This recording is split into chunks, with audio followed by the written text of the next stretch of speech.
and realized the deeper place in my spirit, that it really had nothing to do with the image of who I was.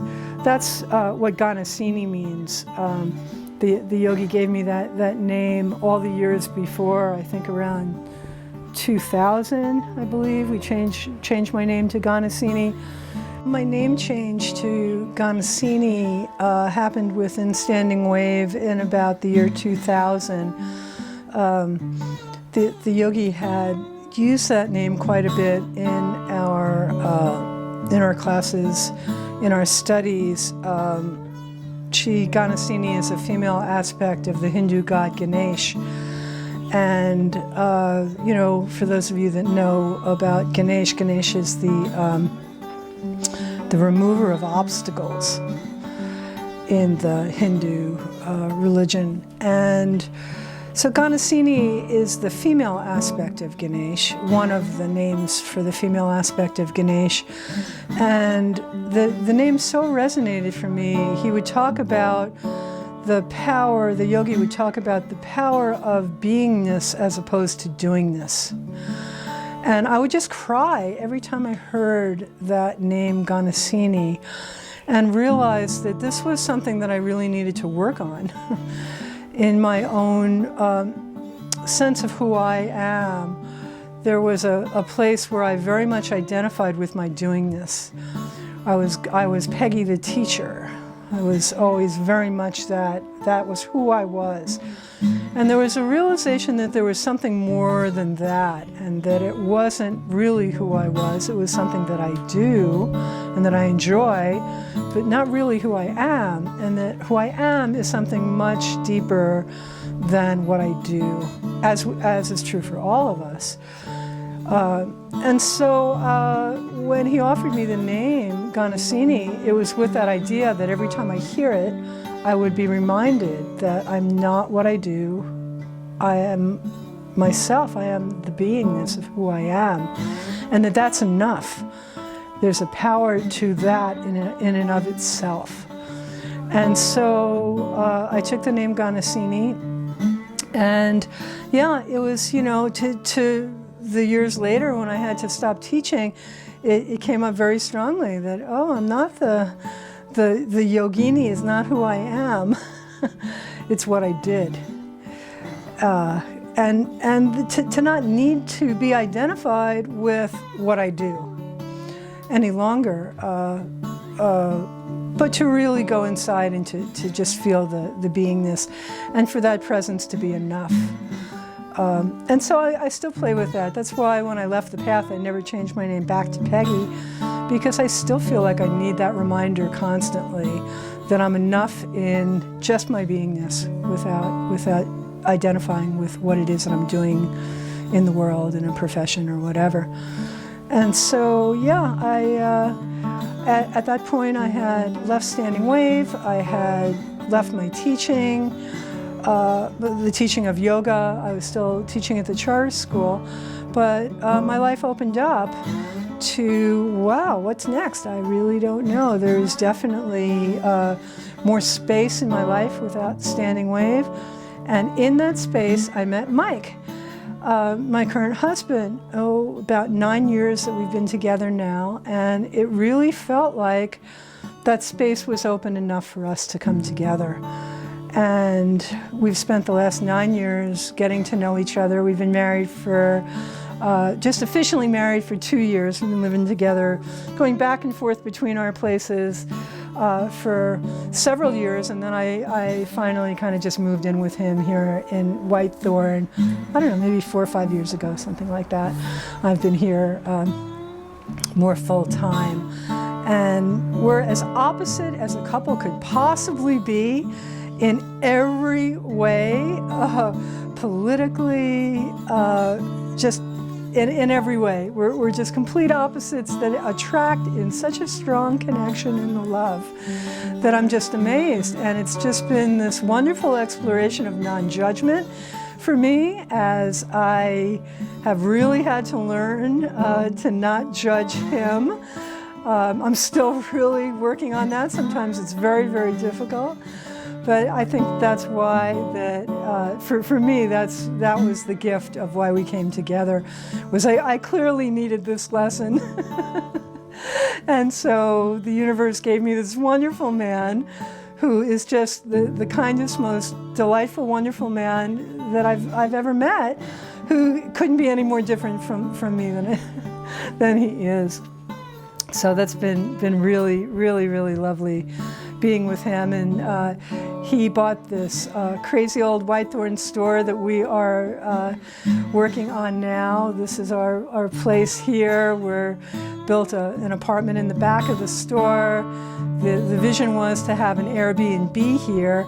I've since become a camp host for state parks down at Needle Rock. I mentioned how much I love the Sinkion. Well, on one of my visits down there about 7 years ago now, one of the current host at that time told me that if I wanted to ever become a host, I told her, when I retire, I want to be a host, like so many people say. And she said, well, now's the moment to apply, because there's a big shakedown and a need for hosts right now. Don't wait till you retire, apply now. And so I did, and because I had the wonderfully flexible job with the charter school, I could rearrange my hours and my days, and I got to choose what months I wanted to be down at Needle Rock. And so for the last 6 years, I've gotten to camp host and be the camp host at Needle Rock and live in the little apartment in the back of the visitor center for all of April and the last 2 weeks of December, which are the 2 times that are my very favorite times to be there anyway. And so that's been absolutely delightful. And we realized that, wouldn't it be cool to have an Airbnb here in Whitethorn? It's only half an hour away from the Sinkion, for folks before and after their hikes. So they could, come and get a hot shower and a good cup of coffee and a nice place to stay before hiking the Lost Coast. So that's been our dream here.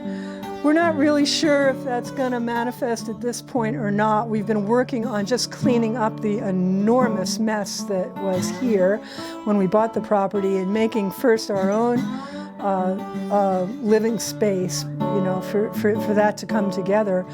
And then last year we found out that I have cancer. I had cancer. Was diagnosed at first with stage 4 lung cancer. They found 2 tumors, one on either lung, and thought that the tumor had metastasized from one side to the other. They basically were giving me like 11 months to live. Absolutely shocking.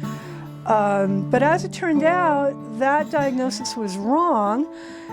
We ended up at UCSF, which I have nothing but praise for. Oh my God, thank God for UCSF and their amazing staff and team down there.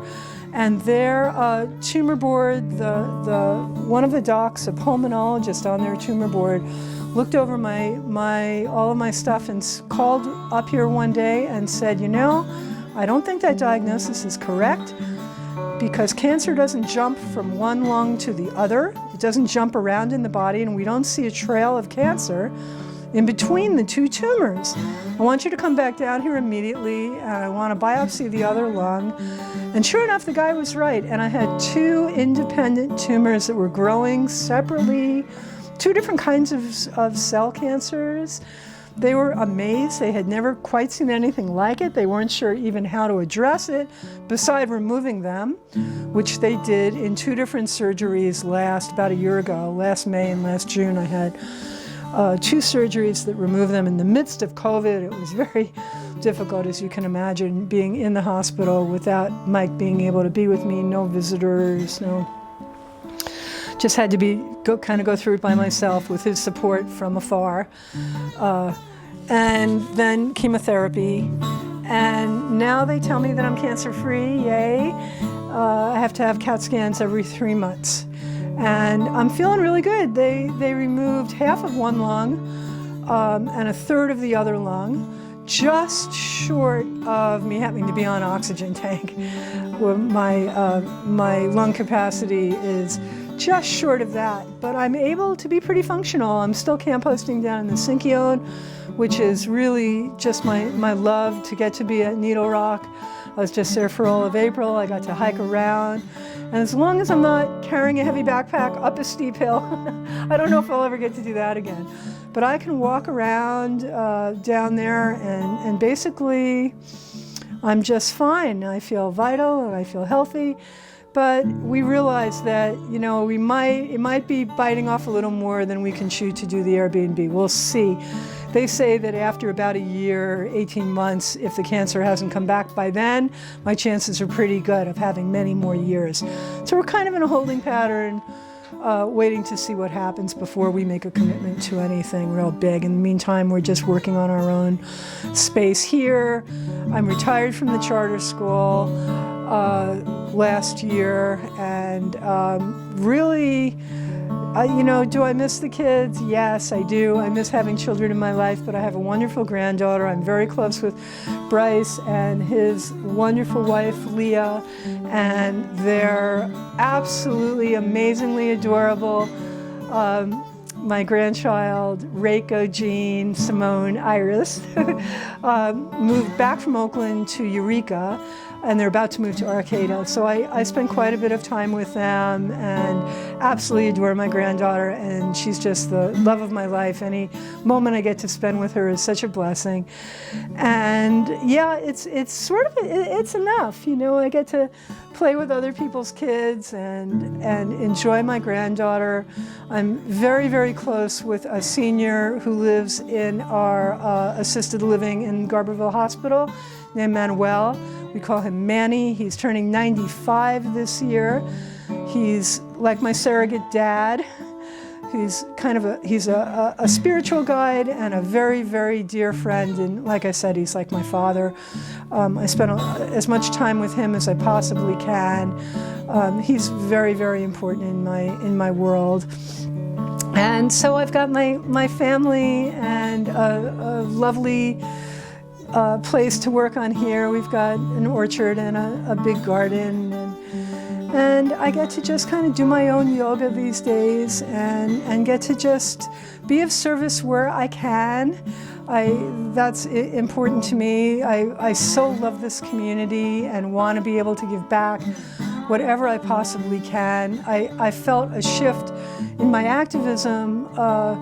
You know, as I said, when I left the forestry world, it was sort of a thing of, wow, I'm not an activist anymore. And then someone pointed out to me, an activist pointed out to me all the years ago, but you are. You're working with children, you're working with families. I've also been teaching through the years parent effectiveness training, which is communication skills for parents. And she said, you know, that's your activism. And I realized that really that is true, that there's all kinds of ways of being an activist and making the world a better place. And if I can do that person by person, people that I interact with, just my work with Mike alone in my non-judgment work of just being kind and understanding and realizing that I'm not necessarily right all the time. That alone is enough.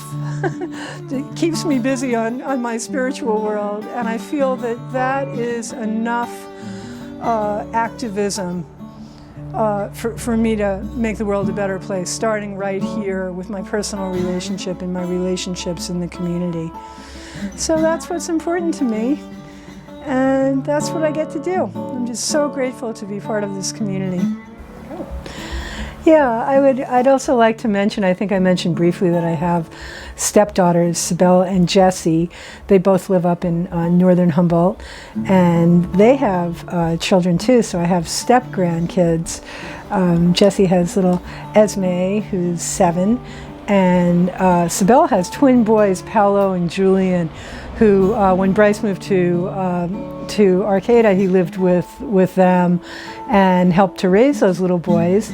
And they're I don't get to see the stepkids and the step-grandkids as often as I would like, but they're all very close with each other.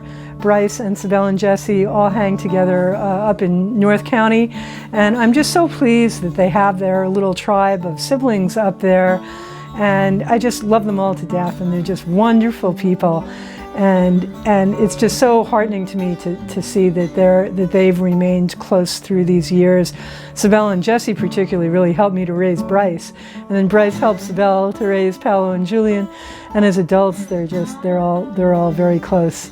So my relationships are really important to me, and I'm really glad to see that that's passed down to the next generation.